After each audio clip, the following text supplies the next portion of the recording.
Alright. So, I always start with so, don't I? Shitty weather today. Really shitty weather. And raining and raining and raining. And I get so sad. And I thought that I might start building my e-board, my e-skate, my electric skateboard. And so I started to draw some the rear gear.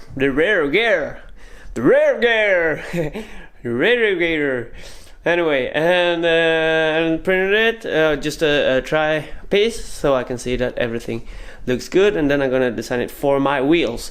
And hopefully tomorrow I can print out the finished one and milling out the motor bracket and so on. And then I should have everything to put it together except one battery, because I need 2 3S LiPos and I have 1 because I need 6S to drive the damn thing, but I can try it with 1. So we'll see. You'll just look at that shitty weather. Right now it doesn't rain though, but it's wet. And haven't tried out the camera so much. I think it looks good. It's follow focus and I can see myself, which I like. I don't know why, but I do. Yeah. So, first print ready. It's came together pretty nice. It's just a test print to see if the gear ratio and so is right, and it seems to be. That is so cool. Right now I'm just, what? Now I know how long the bracket must be. And I need to measure the width and so on, but it seems to work. So, found out I haven't introduced this bloke. Say your name. Knut Erlend. That's weird, right? Knut Erlend. You can't pronounce it in English. No, so we need to find a name for you. Because I guess if we keep on this wind skate and windsurfing, you'll be on a lot. So we need to have a better name. Yeah. You'll have to think about that. I'll show you some clip that I took today when Knut was windsurfing. And he's pretty good. And now we're going wind skating. Yeah. Alright. Cool. Yeah, that'll be so cool.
Alright, that was a good session, right? It was. It was a little bit more windy. Have you found a name yet? On myself? Yeah. No, I haven't. Okay. We have to take it later. Yeah. I tried this upwind 360 like 300 times and no success today, but it was a little too windy for me today. Yeah, and it was quite gusty too, so the wind came hard. Yeah. And then it was gone. But it was fun. It was very fun. Yeah. Alright, see you. Bye.